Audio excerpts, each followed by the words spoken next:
Estamos aqui com o criminalista Antônio Carlos de Castro, de Almeida Castro, o Cacai, em São Luís do Maranhão. Cacai, vamos começar pelo início. Impeachment de Dilma. O que você achou disso aí? Olha, eu acho que foi um rito que foi cumprido, mas eu acho que não havia motivo para impeachment. Quer dizer, se você tem uma presidenta que não está fazendo o trabalho que tem que ser feito, você no outro ano elege a pessoa contrária ao trabalho dela. Mas eu acho que não havia crime e por isso não havia motivo para impeachment. Certo. E o que você acha da declaração do ministro Lewandowski, quando ele disse que foi um tropeço, o impeachment foi um tropeço na democracia? Eu não acho, não. Eu acho que foi cumprido o rito constitucional. É muito ruim para um país, em tão pouco tempo, você ter 2 impeachments como nós tivemos. Mas o país tem estabilidade política para passar com tranquilidade esses momentos difíceis. Eu acho que não merecia ter tido impeachment. Acho que o impeachment, no entanto, cumpriu o rito constitucional. Por isso, a validade, no meu ponto de vista, não foi golpe. Certo. Vamos agora passar para a Lava Jato. Numa declaração sua, você disse que a PGR foi desleal com o seu cliente, o Joesley Batista. Por que você acha isso? Por que você disse isso? Olha, eu não quero nem falar do caso concreto. Eu acho que quando a pessoa vai fazer a delação, ela está fazendo um contrato com o Estado representado ali pelo Ministério Público. A partir do momento que você faz um contrato, você estabelece as normas e você passa a ter o direito subjetivo daquele benefício que é dado. Se a pessoa cumpre rigorosamente aquilo que se propôs a fazer, tem direito a ter, evidentemente, esses benefícios. E se o Ministério Público, em algum momento, julgar que o compromisso não foi cumprido como ele, o Ministério Público, pensa, que chame a pessoa para conversar. É muito grave uma delação. Você simplesmente suspender uma delação é gravíssimo. Porque você veja bem, a pessoa quando faz uma delação, ela se expõe sob todos os aspectos, pessoalmente, profissionalmente, expõe pessoas com quem ela conviveu. Então tem que haver uma cultura, a delação é um instituto importantíssimo, a delação está sendo infelizmente banalizada por parte da força-tarefa da Lava Jato. Mas eu entendo que é necessário que as pessoas tenham esse respeito mútuo, essa boa-fé mútua e esse cumprimento daquilo que foi avançado. Me diga uma coisa, sobre o episódio Tacla Duran Zucoloto. O senhor disse uma vez que achava que teria sido obstrução de justiça do juiz Sérgio Moro. O que o senhor tem a dizer sobre isso? Não, eu na verdade não disse isso. O que eu disse foi o seguinte, a imprensa já passou dessa forma. O que eu disse é que se o juiz Sérgio Moro estivesse analisando aqueles fatos sob a ótica dele, ele acharia que haveria obstrução de justiça. Eu achei até, de certa forma, desimportante aquele fato, não achei tão grave assim. Mas acontece que na banalização que se deu na Lava Jato, com essa extrema espetacularização do processo penal e principalmente com esse momento punitivo que nós estamos passando, se aquele episódio fosse com uma outra pessoa, com um réu no processo de Curitiba, certamente ele seria condenado. E me diga uma coisa, com relação à declaração do presidente do TRF4 sobre o processo do presidente Lula, antes do processo chegar no TRF4, ele já deu uma declaração dizendo que estava corretíssima a decisão do juiz Sérgio Moro. O senhor não acha que ele foi parcial e precipitado em dar uma declaração antes mesmo de conhecer os autos do processo? Nós estamos vivendo esse momento, que é o que eu critico já há 2 anos e meio. É uma espetacularização e um pré-julgamento. Nada disso ocorre por acaso. Você pega um processo que é um processo midiático, um processo onde a prova que não pode ser produzida de forma técnica, ela é produzida pela imprensa, ela é produzida de forma espetacular, para que se faça um pré-julgamento, para que se julgue algumas pessoas, no caso específico o presidente Lula, contra a sociedade brasileira, e você tem um disparate desse de um presidente do tribunal falar sobre um caso concreto. Ainda que ele não vá julgar, porque em princípio ele não faz parte da turma que julgue, mas esse processo poderia ter, por exemplo, embargos que chegasse a uma determinada composição de turma que ele estivesse. De qualquer maneira, ele não deveria ter dito. Eu acho que aquilo influencia no ânimo do julgador, e o julgador tem que ter, antes de mais nada, o juiz tem que fazer aquilo que o Marco Aurélio Melo do Supremo diz. O processo não pode ter nome na capa. São os fatos que têm que ser analisados. Você não pode, por exemplo, esse processo do Lula chegou ao TRF4 numa rapidez muito maior do que as demais apelações chegaram. Isso é extremamente negativo para o país. Eu acho que nós estamos vivendo um momento do país dividido. Parte da força-tarefa do Ministério Público e mesmo do Judiciário conseguiu fazer essa divisão no país. As pessoas que enfrentam os excessos da Lava Jato são colocadas na imprensa como sendo contrárias ao enfrentamento da corrupção. É óbvio que isso não é verdade, é o que eu falei agora aqui nesse simpósio. Eu não permito que juiz algum, que procurador algum ou que delegado algum diga que quer o enfrentamento da corrupção mais do que eu, mais do que o seu leitor. Acontece que eu quero esse mesmo enfrentamento, com a mesma seriedade, mas dentro dos princípios e garantias constitucionais.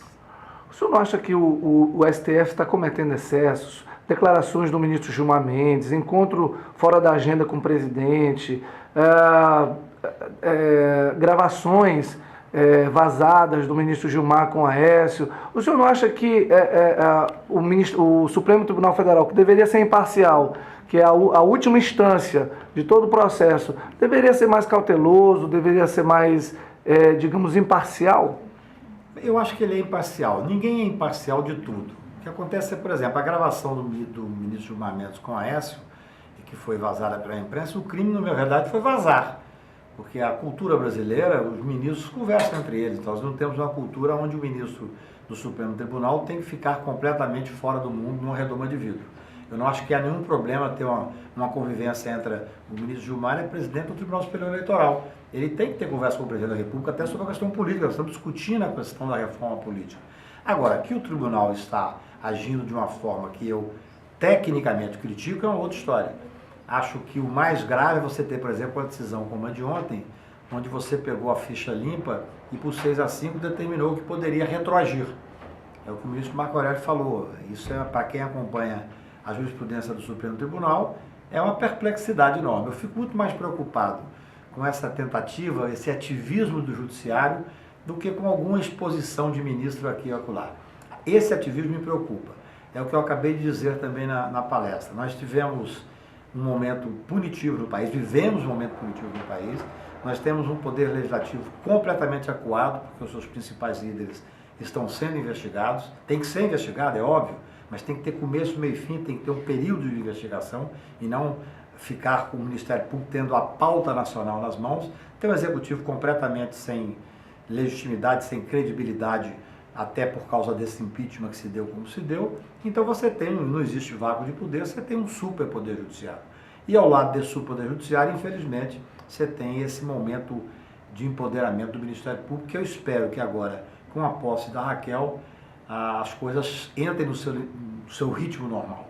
O Ministério Público Federal tem uma importância fundamental na democracia brasileira, cresceu, desenvolve um papel importante, mas eu acho que nos últimos meses nós passamos por um momento muito grave de excesso de poder exercido pelo grupo do Janot. Falar em Janot, você não acha que o Janot, agora no finalzinho do mandato dele, cometeu excessos, se encontrou com advogados em bar? Você acha que isso tudo não é um ponto negativo para descredibilizar, né, a justiça brasileira? Eu não vejo nenhum problema de você encontrar um advogado do bar. O advogado, normalmente, ele conhece o juiz, ele conhece o promotor, ele conhece o procurador, que é a vida dele do dia a dia. Se você entra, eu sou dono de um restaurante em Brasília, o Piantas, ganhamos até o melhor bistrô agora da cidade.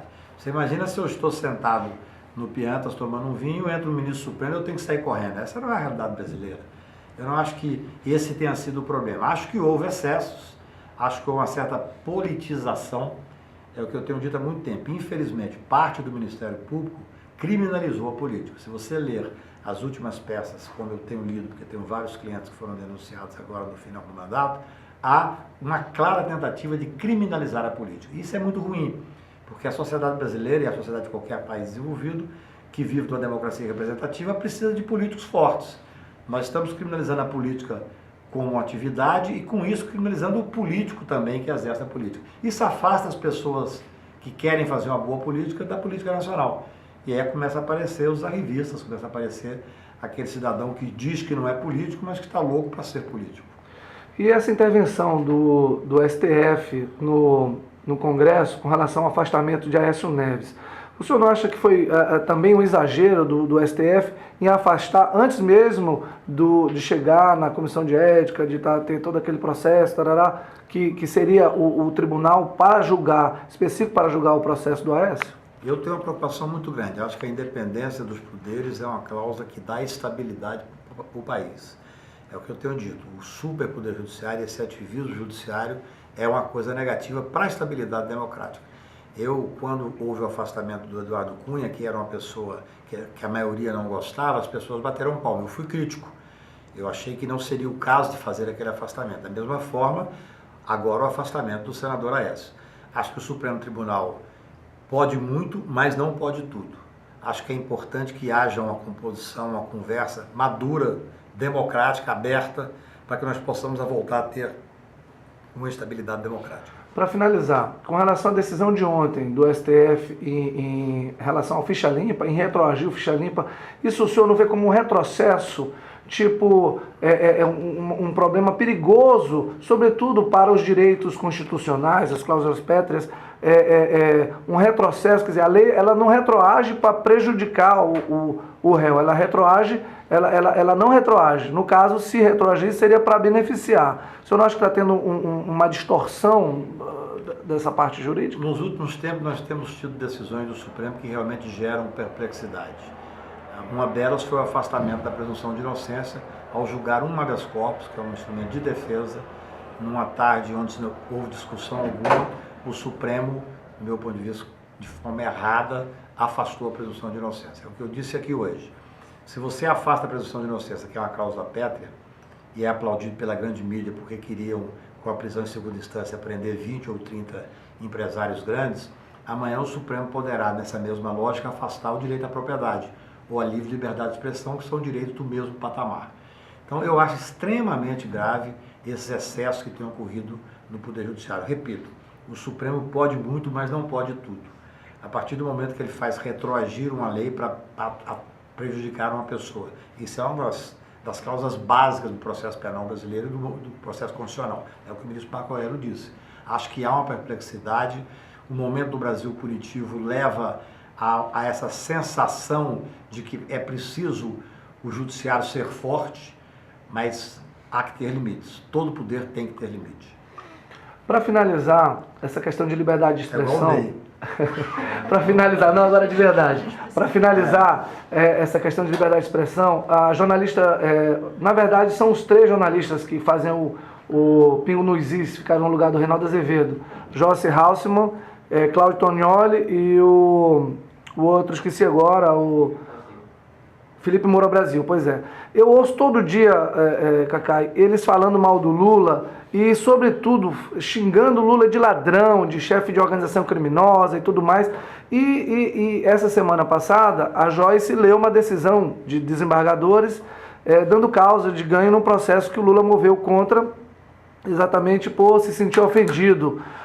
Você não vê que é grave essa questão de abuso da liberdade de expressão, que as pessoas, sobretudo os jornalistas da mídia, da grande mídia, estão confundindo a liberdade de expressão com a libertinagem e atacando as pessoas? Eu não vejo esse ponto. Eu acho o seguinte, a liberdade de expressão tem que ser plena, de forma alguma pode ter censura. O que tem que ter é um judiciário que haja de forma rápida para coibir os excessos. Cada um sabe a dor e a delícia de ser o que é. Deve ser assim também na imprensa nacional. Cada um fala o que quiser, escreve o que quiser, com ampla liberdade. Evidentemente, se a pessoa se sentir ultrajada e ofendida, deve poder procurar o judiciário e responsabilizar os excessos. Ok, Cacai, muito obrigado e até